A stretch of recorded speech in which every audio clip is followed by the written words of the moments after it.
अस्सलाम वालेकुम नाज़रीन, आप से बराह रास्त हम इस वक्त मौजूद हैं सुप्रीम कोर्ट से। और आपको बता दें कि इस वक्त सुप्रीम कोर्ट ऑफ इंडिया शाम के लगभग 5:20 हो चुके हैं। फाइनल जजमेंट जो है वो उसका इंतज़ार हमें है कि आखिरकार जो जजमेंट है उसमें क्या क्या किन किन नुकात पर ये जजमेंट मुश्तमिल है। चूँकि 5 जजेस इस जजमेंट में बैठे थे, 16 दिनों तक ये जो हियरिंग है वो रही, 16 हियरिंग्स रही, जिसमें कपिल सिब्बल के साथ साथ बाकी जो वकला है, बाकी जो पिटिशनर्स हैं उन्होंने भी बहस की। क्या हमारी दलील सही नहीं थी, क्या हमारे वकील सही नहीं थे, बहुत सारे सवालात उनका जवाब देना पड़ेगा बहुत सारे लोगों को। ये भी अफवाहें थी कि अच्छे वकला के लिए पैसे भी इनिशियली नहीं थे, बहुत सारी सियासी जमातों की जानिब से उनको वकला को पैसे भी नहीं दिए गए। बहरहाल ये बहुत सारी एक लंबी कहानी है, लेकिन इस वक्त आपको बता दें कि कश्मीर की खसूसी हैसियत को ख़त्म कर दिया गया है और 370 का ख़ात्मा जो है वो बरकरार। और सुप्रीम कोर्ट में आज मुल्क की सबसे बड़ी अदालत में आज खसूसी आइनी हैसियत का मामला जो था, आर्टिकल 370 जो आर्जी था सुप्रीम कोर्ट के मुताबिक, जम्मू कश्मीर में ये आर्टिकल बाज़ाब्ता तौर पर था और अदालत ने आज अपना फैसला सुनाते हुए कहा कि इस आर्टिकल की ज़रूरत अब जम्मू कश्मीर में नहीं है। यानी अब जम्मू कश्मीर में आर्टिकल की ज़रूरत नहीं है, अब जम्मू कश्मीर अटूट अंग यानी इंटीग्रल पार्ट ऑफ इंडिया है। और इलेक्शन कमीशन को सख्त हिदायत दी गई कि इलेक्शन आप सितंबर 2024 से पहले कराएं। आपको बता दें कि मुख्तलिफ दरख्वास्तें 5 जो जजेस हैं उनके सामने थी और उन दरख्वास्तों पर आज सुप्रीम कोर्ट ने अपना फैसला सुनाया। आदिल नज़ीर खान साहब हमारे साथ मौजूद हैं। आदिल नज़ीर खान साहब, दिन भर आपके लिए भी आज ये भाग दौड़ का दिन रहा, आपको भी इंतज़ार था, लेकिन सवाल ये है कि आदिल नज़ीर साहब, दलील और वकील इनिशियली, मुझे याद है कि सबसे पहले आपसे जानना चाहूंगा कि राजू रामचंद्र भी शायद इसमें वकील थे, बीच में कपिल सिब्बल इसमें उतरे, ये मुझे समझा दीजिए, ये समझ नहीं आ गया। देखिए शाहिद साहब, सबसे पहले तो मैं बात करूंगा इस फैसले की ही कि मैं तेरी गुलामी पे इस कदर गुमराह हुआ, मैं तेरी गुलामी पे इस कदर गुमराह हुआ, तूने है मुझे सदियों से लूटा मगर मैं फिर भी तेरी गुलामी करता रहा। ये उन सब सियासतदानों के लिए मेरी एक मैसेज है, अगर वो समझदार होंगे तो उनको समझना चाहिए। मैं तेरी गुलामी पे इस कदर गुमराह हुआ, तूने है मुझे सदियों से लूटा मगर मैं फिर भी तेरी गुलामी करता रहा। ये उन तमाम सियासतदानों के लिए एक मैसेज है जिन्होंने जम्मू कश्मीर की आवाम को 70 साल में अंधेरे के अंदर रखा। हमेशा से मैं नहीं कहता हूँ, इससे बड़ी चीज़ कोई नहीं दी जा सकती थी आवाम को जो इस आईन ने, इस संविधान ने, इस लोकतंत्र ने जम्मू कश्मीर की आवाम को 1947 में दी थी। सदर रियासत दिया था, अपना प्राइम मिनिस्टर दिया था, आपको full fledged sovereignty, state with in a state दिया था, आपको country with in a country जिसको हम कहेंगे वो दिया था। इतनी बड़ी सॉवरेनिटी, ऑटोनॉमी आपको दी थी। लेकिन अनफॉर्चुनेटली आज जब मैं आपके साथ बात कर रहा हूँ 11 दिसंबर 2023 को, सुप्रीम कोर्ट के लॉन्स में हम बैठे हैं, आज हमारे पास कुछ भी नहीं है। It's all because of the politicians of Jammu and Kashmir. Blame Adil साहब, ब्लेम आप करते हैं सीधे उन लोगों को जिन्होंने 70 साल राज किया है। ऑब्वियसली उन्हीं को करूंगा। मैं कह रहा हूं अगर आप नया ना कुछ ला सकते थे, लेकिन आवाम के पास जो चीजें थी उसको तो बचा सकते थे। मैं पिछले 5 साल से स्ट्रगल कर रहा हूं, जितना मैं कर सकता था उतनी मैंने की। You know, right from the beginning, from the 5th of August 2019 मैंने लड़ाई जंतर मंतर पे भी लड़ी, मैंने लड़ाई सुप्रीम कोर्ट के अंदर भी ये लड़ाई याद है। लेकिन आदिल साहब, मेरा सवाल ये था कि एडवोकेट जो सीनियर एडवोकेट है, एडवोकेट राजू रामचंद्र, वो कहाँ हैं, वो क्यों गायब हो गए बीच में? देखिए वो इश्यूज ऐसे कुछ बीच में आए क्योंकि मैं भी एक्सपेक्ट कर रहा था कि ये जो केस जिस तरीके से लड़ना चाहिए उस तरीके से शायद हमने नहीं लड़ा है। तो आप मानते हैं, आप ये बड़ी खबर है, ये बड़ी खबर है, आप मानते हैं कि वैसे नहीं लड़ा गया जैसे लड़ना था? देखिए एक तो सबसे बड़ी चीज में ये थी 2019 5 अगस्त के बाद जम्मू कश्मीर की तमाम पॉलिटिकल पार्टीज को यूनिटी दिखानी थी, वो उन्होंने नहीं दिखाई। अच्छा, वो नहीं दिखाई पहली चीज। दूसरी, हिंदुस्तान के सबसे आला तरीन वकील जो वो सारे एक साइड होने चाहिए अगर वो पार्टीज पॉलिटिकल पार्टीज चाहते, लेकिन उस लेवल पे नहीं। एक पूरे 5 साल, अगर 5 साल के बाद ये केस सुना गया है 4 साल के बाद, तो 4 साल रिसर्च होनी चाहिए कि कोई ऐसा नुक्ता नहीं रहना तो चाहिए। इसका मतलब है रिसर्च किसी ने नहीं की, मुझे किसी नहीं के पास टाइम मुझे नहीं था। लगता। देखिए दलील तो फिर भी स्ट्रांग दी गई थी, लेकिन उस लेवल की शायद अगर हम करते, मुझे नहीं लगता है कि इस तरह का फैसला वन साइडेड फैसला आता।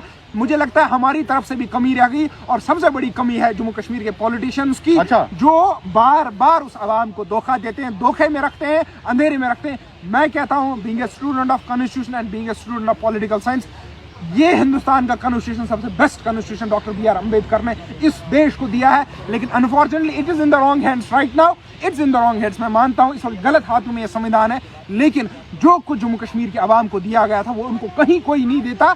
लेकिन अनफॉर्चुनेटली अगर वो आज हमारे पास नहीं है, we are on ground now. तो ब्लेम आप किसको करते हैं इसमें? सबसे ज्यादा ब्लेम आप किसको करते हैं? देखिए, आपको पूरा हिस्ट्री उठा के देखनी पड़ेगी। अगर आपके पास सदर रियासत था तो गया कहाँ, किस कंप्रोमाइज पे आपने दिया? अगर आपके पास तो प्राइम आप मिनिस्टर मानते हैं था, वहां पे भी कंप्रोमाइज हुआ? किया गया, प्राइम मिनिस्टर पे भी कंप्रोमाइज किया गया।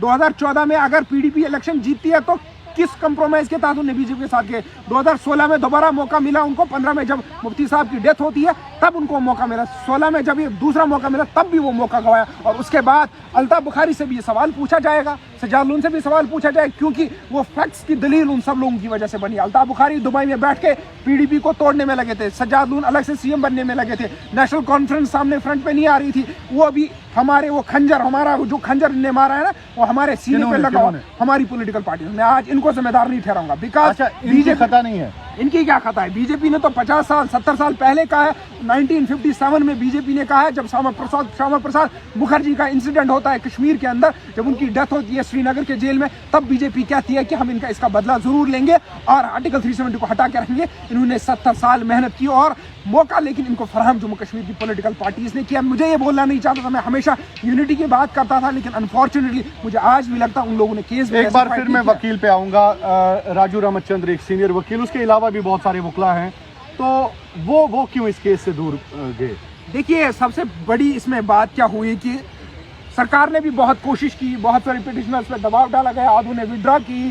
फिर जब लास्ट टाइम पे बहस इस चीज़ पे चली कि अब कौन सबसे पहले दलील देगा सुप्रीम कोर्ट के अंदर, तो फिर जब ये लड़ाई होने लगी इस तरह की, तो फिर कहा गया चीफ जस्टिस की तरफ से कि जो सीनियर एडवोकेट होगा वही बोलेगा। तो उस सीनियरिटी के हिसाब से कपिल सिब्बल साहब ही सामने आते सीनियर थे, तो उस हिसाब से उन्होंने किया। बट राजू रामचंद्रन ने इसमें बहस नहीं की, बिकॉज उनको शायद उस लेवल पे अप्रोच नहीं किया गया, उनको उस लेवल पे सपोर्ट नहीं दिया गया। बिकॉज देखिए, इनका ये इमोशनल नहीं था, इनका ये कोई ये नहीं था, इनके लिए एक जस्ट ए केस था, प्रोफेशनली ये डील कर रहे थे। उनको शायद वक्त पे पैसा भी नहीं दिया गया, उनको उस तरीके से कॉन्टेक्ट। मैं यहाँ पैसे की भी ज्यादा बात नहीं करूंगा, उसके बगैर ये हमारा, लेकिन सीरियसनेस नहीं दिखाई गई। सीरियसनेस नहीं। पी चिदम्बरम साहब तैयार थे, किसी ने सीरियसनेस नहीं दिखाई।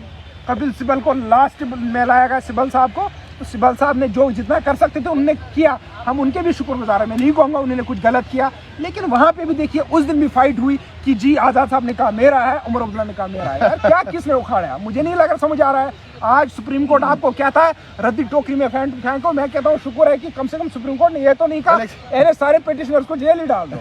ये क्यों आया इधर? मुझे लगता है इस तरह की जजमेंट आ जाइए। It's all because of us. अगर हमारे पास था तो क्यों छीनने दिया आप लोगों ने, क्यों खत्म होने दिया आप लोगों ने? तो इसके जिम्मेदार आप लोग हैं, आप लोगों को जवाब देना चाहिए। आप धोखा मत दीजिए लोगों को। अब आप उनको बोलेंगे जी हम स्टेट रूल लाएंगे, कौन सा स्टेट रूल लाएंगे? कौन से घर से आपका स्टेट रूल लाएंगे? यहाँ पे सुप्रीम कोर्ट ने दिया ही नहीं आपको, सुप्रीम कोर्ट ने इन्हीं को बोला है जी, गवर्नमेंट ने बोला है हम करेंगे। अब जो गवर्नमेंट की मर्जी है तब करेगी। इलेक्शंस के लिए डायरेक्शन दिया है, तो वो तो ऑलरेडी 5-6 साल हो गए, सितंबर 2024 तक। जब सुप्रीम कोर्ट को डायरेक्शन देनी थी तो 2 महीने की दे दी थी, सितंबर 2024। अभी तो 5-6 वो तो मोदी और अमित शाह जी वैसे ही कहते हैं, वो तो खुद ही कहते हैं ना, उसमें कोई जरूरत ही नहीं है। चलिए आदिल साहब, बहुत बहुत शुक्रिया। तो नाज़रीन, आपको बता दें कि इस वक्त बात कर रहे थे आदिल नज़ीर खान साहब, समाजी और सियासी कारकुन।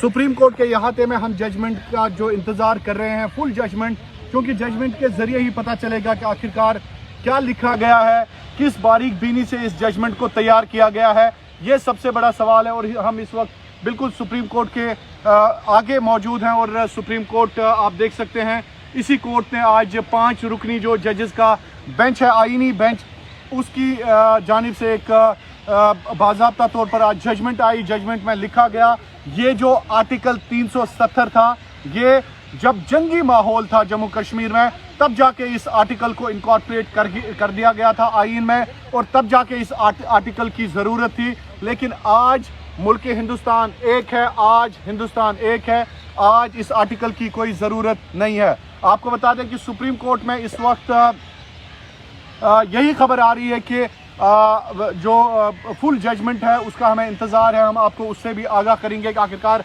क्या क्या पॉइंट्स उसमें हैं। और आपको बता दें कि बड़ी खबर आज दिन की यही है कि आईनी हैसियत अब जम्मू कश्मीर जो 370 खुसूसी हैसियत थी उसको ख़त्म कर दिया गया है, और फ़िलहाल इलेक्शंस का बाज़ाब्ता तौर पर ऐलान हो गया इलेक्शन कमीशन ऑफ इंडिया की जानिब से, उनको डायरेक्शंस दी गई है, और स्टेटहुड के रेस्टोरेशन के हवाले से भी सुप्रीम कोर्ट ने ऑब्जर्वेशन दी हैं। बहुत बहुत शुक्रिया।